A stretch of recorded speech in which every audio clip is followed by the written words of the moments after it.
Münaqişəni izləyən insanlar arasında bir sual çoxunu düşündürür. Münaqişənin ilk 3 günündə İsrailin ciddi zərbələri oldu. İran ordu komandanlarını, sonra generallarını, nüvə alimlərini nöqtə atışı ilə belə deyək də 14 nüvə alimin dedilər ki, aradan götürdü, ciddi zərbələr vurdu strateji obyektlərə. İran sonra bir neçə gün sonra bir soyuq bir duş aldı. Elə bir İrana xüsusi bir ya güc gəldi, ya planlar dəyişdi. Ondan sonra artıq İranın hava hücumundan müdafiə sisteminin bugün biz yayılan videolardan baxırıq ki, demək olar ki, İsrailin atdığı hava zərbələrindən müəyyən qismini dəf eləyə bilir.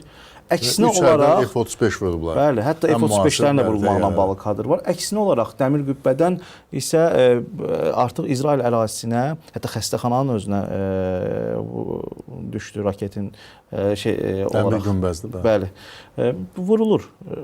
Demək olar ki, Dəmir Qübbədə artıq o qarşısında bəzi hallarda aciz qalır. Nə baş verdi ki, son anda rota dəyişdi, rotanı dəyişə bildilər? Yəni, o proseslər necə gedə bilər ki, İranda balansı saxlaya bildi? Görünür ki, bunu təsdiq edib, mən misal çəkdim ki, 19 ildir elə bugün sabah müharibənin başlamasına anonsu verilirdi. Və bilirsiniz ki, bu yaxında bu Qəzzada məlum hadisələr fonunda İsraillə İran arasında bir əzələ nümayişi də oldu. Bu əzələ nümayişində bəlkə də İran tərəfi bir qədər,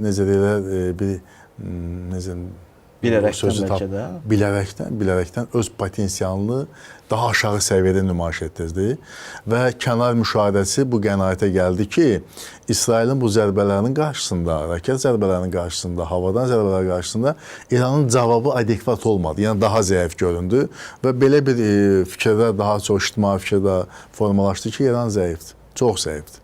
Hətta İsrailə cavab vermə iqtidarında deyil belə. Amma görünür ki, bu hadisələrin gedişatı onu göstərir ki, bu özü də bəlkə bir siyasi davranışdır. Belə bir illüziya formalaşdırmaqdır. Amma reallıqda isə İranın potensial daha böyük olduğu faktı üzrə çıxıb. Məsələn, bu qədər onun raketlərə malik olması və bu qədər həm də İsrail ərazisində keçə biləcək raketlərə malik olması sürət baxımından bu təəccübləndirir. Yəni, eyni addımı bir neçə bundan əvvəl İran etməmişdi. Bu, o deməkdir ki, İran bəlkə də bu addımı ilə, bu cür zəif davranışı ilə qarşı tərəfi bəlkə arxayın salmaq bir mövqeyində dayanmışdı. Arxayınçılıq yaransın kimi. Amma hər halda bu baxımdan İran təəccübləndirib. Amma Birləşmiş Ştatlar müharibəyə qoşularsa, bu doğrudan müharibənin bütün xarakterinə ciddi təsir göstərə bilər və bu halda indidən məlum olur ki, Pakistan İranın yanında olacağını bildirib, nüvə dövlətidir. Hindistan bəyan edib ki, o İsrailin yanında olacaq. Birləşmiş Ştatlar əgər İsrailin yanında müharibə qoşulacaq, bütün mahiyyəti müharibəni dəyişir, bütün xarakteri dəyişir.